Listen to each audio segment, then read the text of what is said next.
Qui connaît les deux premières lois que Hitler a promulguées?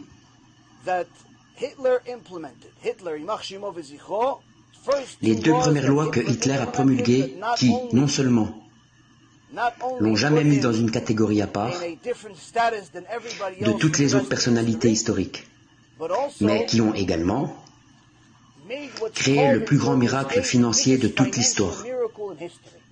Qui connaît ces deux premières lois? Avant les lois de Nuremberg, avant ça, des années avant, quand Hitler a pris le pouvoir, quelles sont ces deux premières lois? Ok, je vais vous le dire. Premièrement, plus de pornographie, plus d'homosexualité, plus de ces cochonneries, interdites. Berlin, dans les années 20 et 30, était le Sodome et Gomorrhe de l'époque, de Las Vegas de l'époque, le Sodome et Gomorrhe de l'époque, l'homosexualité, la pornographie, la bestialité, toutes ces cochonneries du monde. Berlin en était la capitale. Il a interdit tout ça. Il a fermé tous les bars, les clubs gays, toute la production. Tout ça était aux mains des Juifs, malheureusement. Deuxièmement, quelle est la seconde loi? Interdiction de prélever des intérêts. Plus de prêts à intérêt. Vous allez me dire, pourquoi? Pourquoi plus d'intérêt? Parce que tous ceux qui avaient de l'argent à prêter étaient juifs. Il n'aimait pas ça. Il a dit, plus d'intérêt. Pourquoi? À cause des taux élevés que les juifs imposaient. Tellement élevés que ça a mené l'économie allemande à la ruine.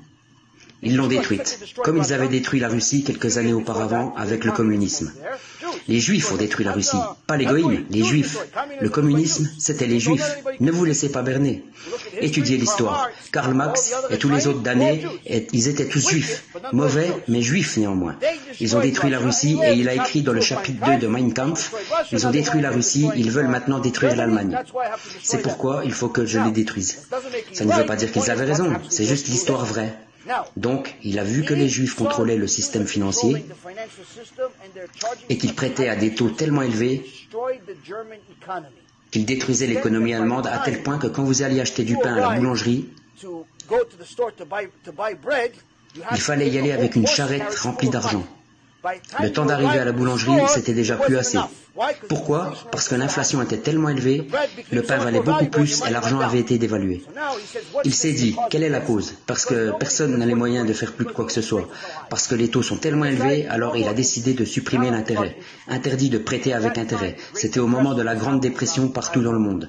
Le monde entier s'effondrait. Les États-Unis, le Royaume-Uni vivaient un effondrement financier. Tous les pays s'effondraient. L'Allemagne encore plus que les autres. Mais après avoir promulgué cette loi interdisant l'intérêt, en seulement 6 ans, l'Allemagne est devenue la première, la plus prospère économie au monde. On a appelé ça un miracle financier. Pourquoi? Ils avaient été les seuls à avoir le courage de supprimer l'intérêt. Ceci est une des raisons principales pour laquelle ils détestaient les Juifs. Parce qu'ils avaient détruit l'économie à cause de leur cupidité. Ça ne l'excuse pas du tout, ne mélangez pas tout. Mais ceci est en train de recommencer. Le business des prêts en espèces aujourd'hui est en train de détruire l'économie américaine. Pourquoi? Parce que tous ceux qui sont en défaut de paiement, tous ceux qui se sont fait voler, vous savez qui ils sont? Les petites entreprises. Les petites entreprises sont le fondement de l'économie, pas les grandes. Coca-Cola, Apple, Google, Amazon, tous ces grands groupes font marcher les affaires, mais c'est pas ça l'économie. Le fondement de l'économie, ce qui fait prospérer, c'est quand les petites entreprises se créent et prospèrent. Parce que c'est elles qui emploient le plus de personnes. Si les petites entreprises se portent bien, alors l'économie prospère. Si les petites entreprises vont mal, l'économie s'affaiblit. J'ai travaillé 20 ans dans la finance, je sais de quoi je parle. Donc, quand vous avez un secteur dont l'objectif numéro 1, directement ou indirectement, est de détruire les petites entreprises, vous savez quoi? Ça recommence. Et vous verrez bien, personne ne m'écoute, personne ne le dit la Torah, personne n'étudie l'histoire, tout le monde s'en fout, mais ça va exploser. Et vous verrez que Édom, la Torah prédit le retour d'Édom. Le nouvel Édom, c'est l'Amérique. Édom, c'est l'Amérique. Pourquoi? L'Amérique, c'est Édom, je vous le dis. Vous verrez bien ce qui va arriver. Et vous verrez tout d'un coup que les 6 millions de Juifs vivant en Amérique, dans le confort, pour certains dans le gouvernement, dans la politique, d'autres à la tête de grandes entreprises et ainsi de suite. Vous savez quoi? La même chose s'est passée en Allemagne.